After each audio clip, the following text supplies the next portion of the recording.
Today, we're making the softest, cloud-like Italian brioche croissants you've ever tasted. The secret? It's all in the milk roux. Start with 25 grams of strong flour. Manitoba is perfect here.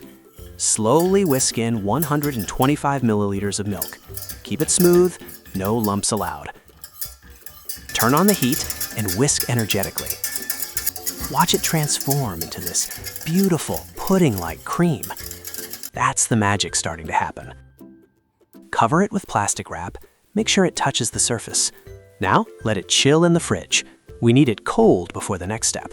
Take the remaining 475 grams of Manitoba flour and mix in 75 grams of sugar.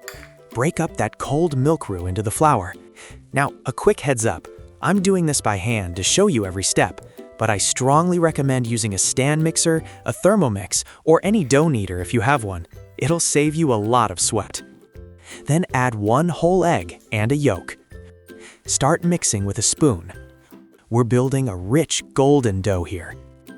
Pour in part of your 180 grams of milk and 3 grams of dry yeast.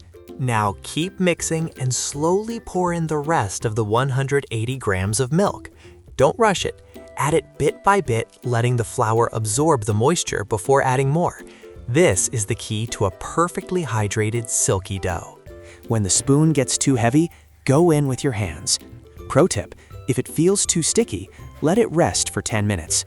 This relaxed time makes the gluten much easier to work with. Now the fat.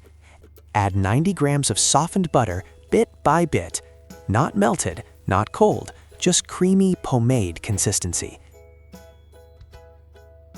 Knead until the dough is silky and pulls away from the bowl. Finally, 8 grams of salt and a teaspoon of vanilla extract. Keep working it until it's perfectly smooth. About 15 minutes of hard work, but look at that texture. Cover it up. Now, let it sleep in the fridge for 12 hours. Perfect for a make-ahead breakfast the next morning. After 12 to 15 hours, our dough is ready. Dust your workspace with a little flour and roll it out into a large circle, about 40 centimeters wide. Now let's shape them. First, cut the dough circle exactly in half. Take each half and divide it into 3 large triangles. Then cut each of those triangles in half once more. This simple sequence gives you 12 perfectly even brioche croissants. Each one should weigh about 80 grams. Stretch the tip slightly, widen the base, and roll it up tight. Look at that perfect croissant shape. Quick tip, if one looks too small, just steal a bit of dough from a larger one. Place 6 on a baking tray with plenty of space. And here's a pro tip. You can freeze the other 6 now. Just take them out whenever you need a fresh bakery breakfast at home. For the ones you're baking today, put a small pot of boiling water in the oven. The steam helps them double or even triple in size. Look at that growth. The steam worked its magic and they've easily doubled in size. Brush them with an egg wash and a splash of milk. Before we bake these clouds, if you're loving this simple brioche method, hit that subscribe button and join our kitchen. Bake at 180 degrees Celsius for about 15 minutes. The smell in your kitchen? Unbelievable. Look at that golden glow.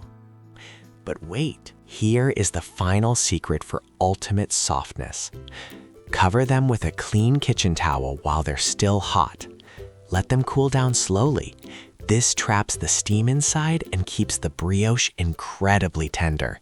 Soft, airy, and ready to be filled. Time to fill.